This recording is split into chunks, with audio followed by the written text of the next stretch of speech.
বন্ধুরা, আজ আমি তোমাদেরকে দেখাবো যে তোমরা কিভাবে তোমাদের ফটোটিকে এইরকম ফ্ল্যাগে সেভ করবে। আমি তোমাদেরকে এই ভিডিওতে দেখাবো। বন্ধুরা, অবশ্যই ভিডিওটা লাস্ট পর্যন্ত দেখবে।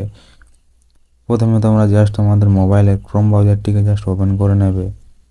ওপেন করার পরে তোমরা এখানে সার্চ করবে ফ্ল্যাগ ওভার। বন্ধুরা, ফ্ল্যাগ ওভার লিখে জাস্ট সার্চ করবে। করার পরে তোমরা এখানে প্রথম ওয়েবসাইটটি তোমরা দেখতে পাবে। তোমরা জাস্ট এটিকে ওপেন করে নেবে। তারপরে এখানে তোমরা এই ওয়েবসাইটে ক্লিক করবে ফ্ল্যাগ ওভার। এখানে ক্লিক করার পরে তোমাদের সামনে একটি পেজ ওপেন হয়ে যাবে। এখানে তোমরা দেখতে পাবে ফাইল। এখানে তোমরা দেখতে পাবে বন্ধুরা, ফাইলে ক্লিক করবে।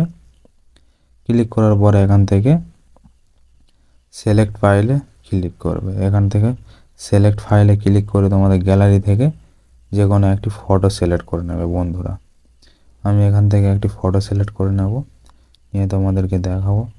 বন্ধুরা, তোমরা এখানে দেখতে পাবে তোমাদের ফটোটি ফ্ল্যাগে কত সুন্দর এডিট হয়ে গিয়েছে প্রফেশনালি। বন্ধুরা, এরপরে তোমরা এটিকে জাস্ট স্ক্রিন রেকর্ড করে নেবে।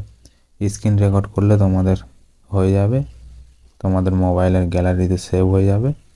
বন্ধুরা, এইভাবে তোমরা জাস্ট এখান থেকে একটি স্ক্রিন রেকর্ড করে নেবে। নিলে এই তোমাদের ফ্ল্যাগটি তোমাদের রেকর্ডিং হয়ে যাবে।